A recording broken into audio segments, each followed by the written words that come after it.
Welcome to Lights in the Night with your host, Russ Johnson. Uncover the truth about alien contact and hear from insiders who reveal the evidence. Stay tuned.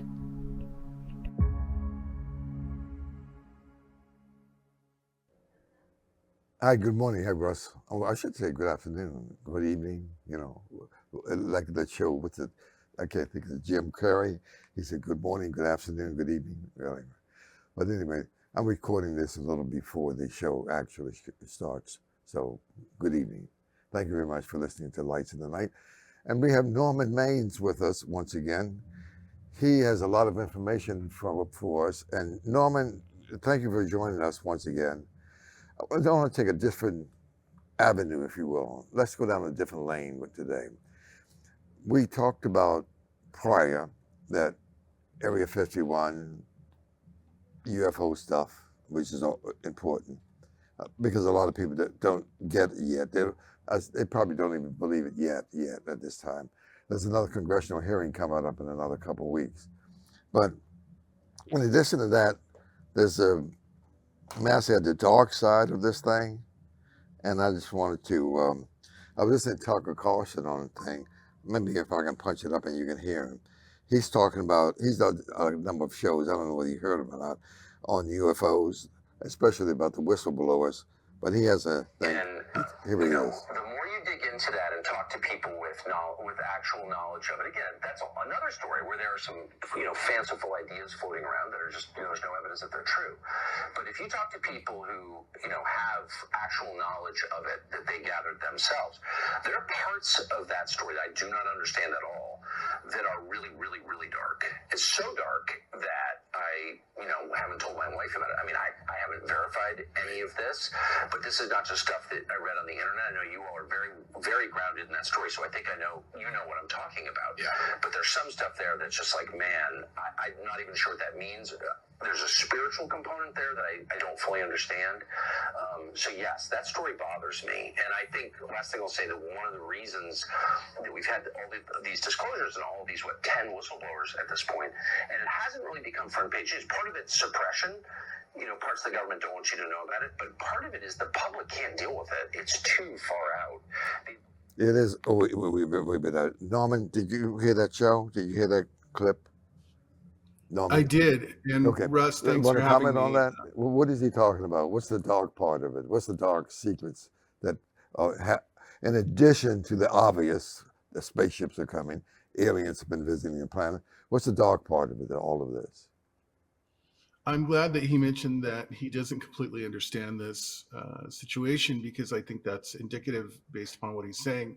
He is projecting the UFO threat narrative, which is something that only exists after Roswell. Before Roswell, the concept that extraterrestrials were a threat to humanity really wasn't part of our collective consciousness and part of our popular culture.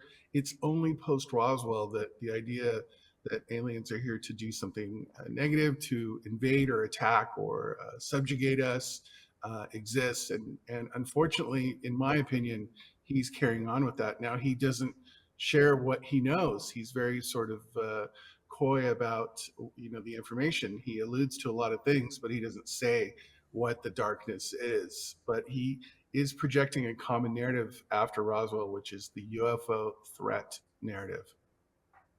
Yeah. There's a motion picture coming up soon. I don't know if you saw that. It's got gods of whatever, UFO gods or something. If you've seen anything on that, that's coming up pretty soon. It's a book. But anyway, we didn't talk about that before, and we'll get to that later. But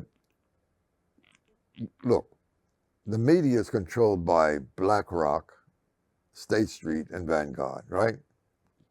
Is that where we are? That is where we are, the media industrial complex. Okay. So they control what's being broadcast on a day-by-day basis, and if you do something contrary to what they want, they'll either kick you off the air or shut you down, right? Or take your license away. Is that how that works? Absolutely true. Or destroy your credibility. In the case of Bob Lazar, insinuate that you're a criminal or that you've done something wrong or that you don't have the right to say what you want to say about it. Okay, so it's not like the days of Walter Cronkite and before. It was a slightly more space to do your reporting and say what you think may be a reality or not a reality, right? So that today it's really shut down, especially when you're dealing with UFO and all that information. Now there's a congressional hearing coming up pretty soon, and I think David Grudge, he's coming back again to talk about it. But he was talking about in another clip. I should have brought that with me.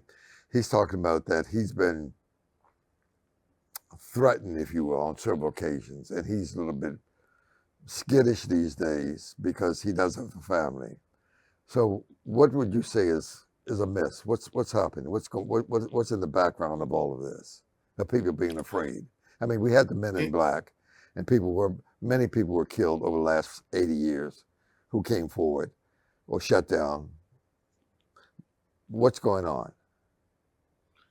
Russ, everything you've said is true, and the threats are real, and the threats of death and the unfortunate circumstances are real. Really, what we have after Roswell is two factions. One faction that is a disclosure faction that wants to get things out there, and one faction that wants to keep everything secret. And these two factions within our government, and this is international as well, have really been at war with one another to control the UFO narrative, to control the UFO information, so-called UFO file. The faction that wants to keep things secret is also the same faction that controls the media, especially in the United States. Now, things are different. If you go outside to Japan or you go to China, some of these other places, South America, their media treats this topic a little bit differently, and some of their governments do. But really, what you're seeing behind the scenes is a battle between two different power groups, control groups that want different things with respect to this question. I got you. Well, people, in addition, now there are many people who have not come forth, if you will, with the information they know that's happened to be true. People who probably have worked in S4 or Grooms Lake or even Area 51, or work with some of the major corporations that have back engineered some of this stuff, 0 Point Energy. Now, how do you say that? Stephen Greer has a website. Have you been there lately? I have. I've taken a look at his massive document dump, you could call it, or upload. And, he's really become sort of the WikiLeaks of UFO material. He says he spent $500,000 or better lately putting up 10,000 pieces of paper. So he has this all down pat, probably more than the rest of us are still guessing on what's being hidden. But traditionally, we say, if you want to know the true story, follow the money. Where is most of the money coming from and going toward effort? What projects? Do you know any of that? We discussed this in our last in our last call, and the black budgets and the beyond black budgets are where the massive sucking sound is where the money that's being allocated typically to space exploration or space research or military activities are being funneled to other things that we don't completely understand. Perhaps this is what Tucker's alluding to, which is when he talks about dark, these are projects that are beyond black, beyond just simply line items that are redacted in some kind of Pentagon report. But yeah, that's where all this money's going, and it's unfortunate because there are technologies that have been suppressed, and these technologies need to come back out, but they're controlling the flow of that information. Have you heard anything about the med bed that Sky Prince is talking about? SKYEPRINCE. And people can Google her and listen to what she said. When you punch her up, she looks like she's about 40 or 35, 40, 50 years old, whatever. But she's more than 100. She's about 120. She's been regressed 3 times, 30 years each time. Can you talk about how people are regressed using the med bed or using the galactic chamber or some of the stuff that's coming to the planet pretty soon? There are a variety of technologies that we've heard about through whistleblowers and through insiders that suggest that there's very advanced gravitic propulsion or non-traditional propulsion systems, things like med beds, healing technologies, energy weapons, any of the sci-fi things that you can think about from Star Trek. But this stuff has been controlled or suppressed or buried somewhere, and it's not getting to us because they want to have it for themselves. And when I say they, I mean the elite controllers, call it BlackRock or whatever you want, the cabal. They want this information and this technology for themselves and not for everyone else. We're not suffering for information or disclosure. We're awash in disclosure. There's so much information out there that people can get access to about what's going on, and it has been for almost 100 years. But again, as you alluded to in the beginning, they're controlling the narrative, they're controlling the story of what's going on here. And until that begins to change, we will continue to think that this is sci-fi stuff. Well, didn't Tesla have a battle with with J.P. Morgan, Rockefeller, and Carnegie back in the day, where he wanted to have the electricity free for every man, woman, and child on the planet Earth to be able to use, and they shut him down. And let's talk about some of that, and then we can talk about the other sinister things that are happening in the industry. Part of Tesla's most important technological breakthrough was to transmit electricity wirelessly through the earth and to also get energy from the earth. And so he understood that the earth was a giant electromagnet and worked in conjunction with the sun and our solar system, and that these are all energy systems. We believe now that the Egyptians and other ancient cultures were trying to tap into this or did successfully use this technology as well. His unfortunate confrontation with the industrialists that you mentioned, Morgan, Chase, Rockefeller, and the rest, all part of the same group that are controlling this technology now and controlling the disclosure effort. We're not going to allow his technology to get out to the masses, because controlling energy is controlling everything. If you can make energy free or cheaper or more accessible to people, then that frees up so much of our finances that are tied up. Anyone that's checked their electric bill lately, I know mine was not great this year and during the summer, or their natural gas bill or whatever, knows that this is a technology where there's tremendous cost for people, and he was trying to help people with that. Yeah, I understand that. Well, we could go on with that, because that's a lot of information that's have not come to the table, so to speak, to be discussed widely. I was listening to Bashar. I don't know whether you have been listening. Also, Elizabeth April and some others. They're saying that by the year 2026, 2027, probably no later than 2028, the Palladians, reptilians, Nordics, tall whites, all of them have agreed on the Galactic Command, as they discuss things, that they're going to make a show of force. They're going to let people know they are here in a big way. Have you heard of some of that? Absolutely. In fact, I just put out a series of 4 videos on my YouTube channel. If you look up Karmic Scrolls on YouTube, I put out a series called The Garden of Eden, parts 1 through 4. It's about an hour and a half in total. And it discusses this exact topic, the issue of what's happening in the 2020s, 2025, 26, 27, 28. And this information was telegraphed by the Pleiadians in the 90s for our benefit as a prophecy given to us, disclosure from the Galactics, and it's all there. They're describing this time with incredible precision because they knew exactly what was going on, and it's really a global change that's happening that we're trying to understand. Yeah, I hear that. The other piece I wanted to get into, I wanted you to kind of bring me up to speed on it, because it's a lot behind the scenes in terms of the diabolical, nefarious, kind of evil forces out there trying to separate us from the good and the bad.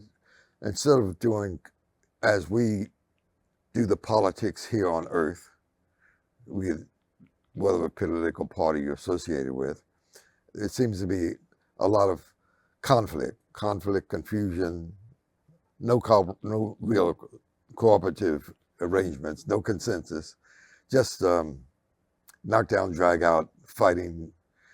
I believe that's happening on some other planets, from what I understand, among some other the species in the universe, and they are waiting for us to resolve all of that.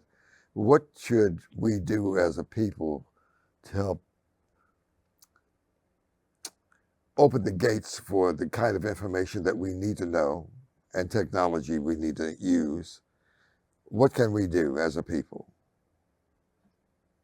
When I first began working with the Palladians in the late 80s and early 1990s, which seems like ancient history at this point, but it has been decades, I really believe that much of what I would encounter or learn working with them was about flying saucers, about spaceships, and about alien craft, and about crash disk craft, and this kind of thing. And it really wasn't. Really, what it was about is their attempt to teach us about ourselves, and their attempt to help us to understand who we are.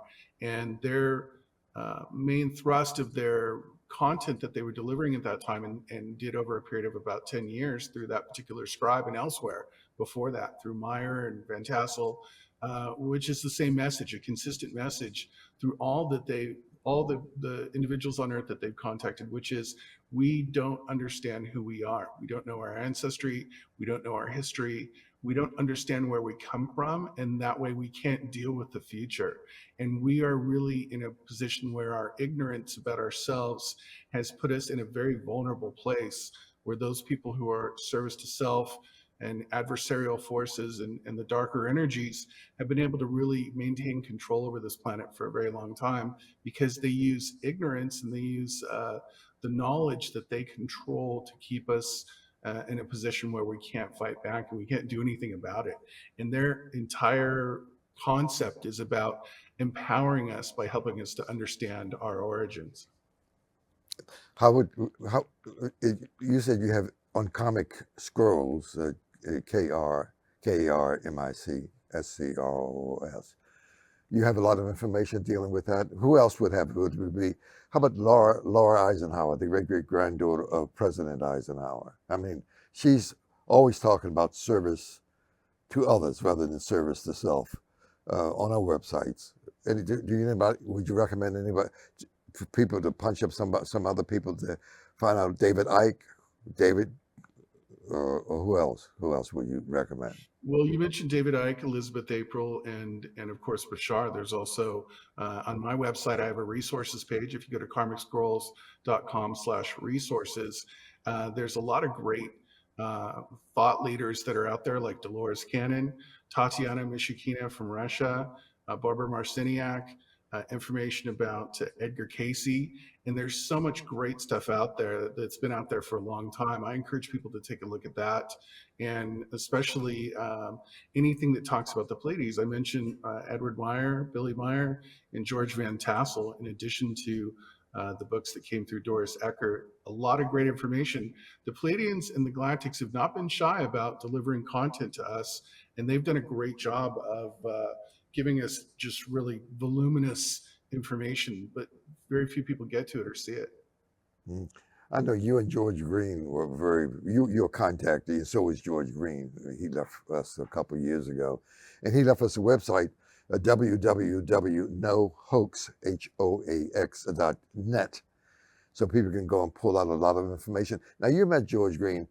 He left some of the, what's some of the important information that they can go to that website and pull down and doesn't cost anything? Could you give us that scenario? George was selected by the Pleiadians to publish a series of books called the Phoenix Journals, 100 plus books. There's actually quite a bit more than that, but there's really 100 essentially books, about one a month, that were put out for a period of almost 10 years. And his website obviously is a connection to that. You can also go to phoenixsourcedistributors.com to get these books. They're free. The PDFs are there. You can get to it. The Pleiadians did not copyright this information, and anyone can publish this stuff on their own if they want to, and put it in print or distribute it in any way they want. They were very clear that they do not hold a copyright or ownership on what they called the truth. and it's there for everybody to look at. So George obviously was a big proponent of that because he was an ambassador for the Pleiadians. Uh-huh. Any place else with it? And what's the essence of the document that you talk about? What does it tell us to do ethically, morally? What is the scenario? What is the formula to follow? And living. Sure. The scenario is that we are creator beings, that we co-create along with the creator source, God, if you want to call it that we are capable of doing extraordinary and incredible things with our powers, but we have to get our energy, or what some people call vibration, in alignment with divine will. And the divine will is to do things that are creative, that are artistic, that are loving, kind, compassionate, constructive, everything that's not the dark, everything that's not fear and destruction and killing and death. Their biggest program, or part of their Earth Project transition, was to try to get us away from war and away with get us away from weapons, creating weapons of mass destruction. They want us to live in harmony with the planet. They want us to understand how to use the resources of the planet more responsibly, to work in conjunction with the animals and our solar system, and to be what we think of as Atlantis. Anyone that's understood the Atlantean narrative, which is a society that's based on knowledge and creativity and love. And this is what they've asked us to do. I'm looking at Ukraine. That's a real sticking point here today. I'm looking at the Gaza Strip.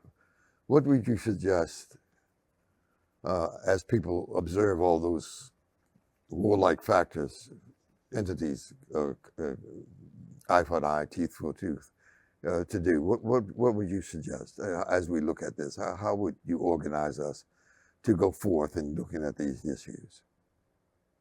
The Pleiadians are a proponent of Christ consciousness, which isn't necessarily a concept that has to be centered on the figure Jesus Christ, but an idea that Christ consciousness is a mindset, it's a way of living, it's a value system based upon love and compassion, and thus war and killing and senseless violence will never be part of their core values, and they would never support war in any form to achieve any objectives. They would always support those voices that look for peace, that look for communication and agreement. And they've said many times that we have to find ways to communicate better, and we have to find ways to understand each other better. And so any forces that are out there, political or otherwise, or geopolitical, or nation states that want to use war as a tool to achieve their objectives, are not in alignment with Christ consciousness, and not even in alignment with traditional Christianity or any other belief system that's out there that's based upon compassion and love. So as we exist today, we're on what, level 3, the vibratory energy, but yet the planet itself is going to level 5, level 4, level 5, and beyond, whether we like it or not, in the next few years. How can we go along with the planet? How can we phase ourselves in? What kind of information would you have for people to look at, to concentrate on? Would you go back to what Tesla was talking about, or some of those guys who were interested in every man, woman, and child on the planet Earth having enough money and resources for food, clothing, shelter, information, and medical care? Does that make sense? Russ, you made a good point, which is this is going to happen whether we like it or not, and the Pleiadians are crystal clear about this. People like Elizabeth April and Magenta Pixie and David Wilcock, who wrote a great book called The Ascension Mysteries, talk about a concept called ascension, which is this idea that people need to move higher in their spiritual development. And there's so much focus on individuals ascending, but really what's happening is the planet is ascending. And the planet will ascend with or without us, whether we choose to participate in this process or not. It is a natural evolution of our solar system and a natural cycle for this planet and for the Earth and the Sun. We need to be in alignment with that. And so it's actually very simple. We need to understand how the plant kingdom, the animal kingdom, the mineral kingdom, and our Earth operates, and be in complete alignment with that. And the Pleiadians have suggested repeatedly that we need to get back to nature. We need to understand how the natural systems work on this planet. And if we're in alignment with those systems, then we won't have any issues moving forward through all of these cycles. But if we are in opposition to our own home, our own Mother Earth, we will find ourselves in a very difficult place. Well, Norman, I really appreciate you being here to clarify some of the difficult issues that have arisen in recent days or maybe recent months on this planet, and where we need to go as a people.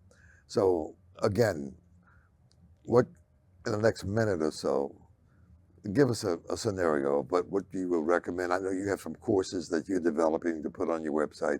Tell us what to do. Tell us give some direction.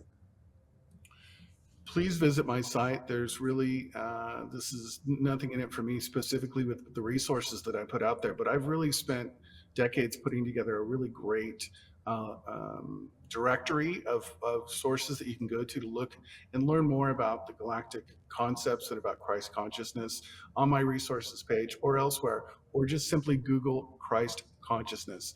This is something that people need to understand, and really in a broader way, even beyond religion. Okay.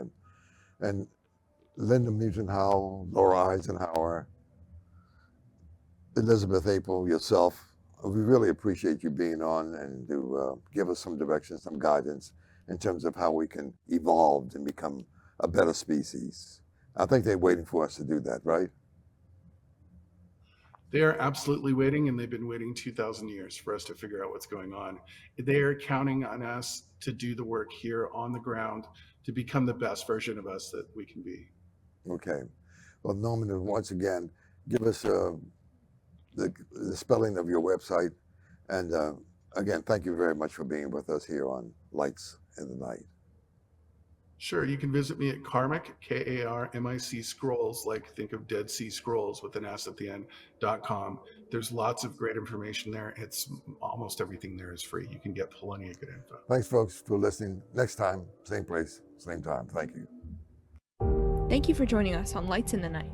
Keep your eyes on the skies and stay curious. Until next time, good night.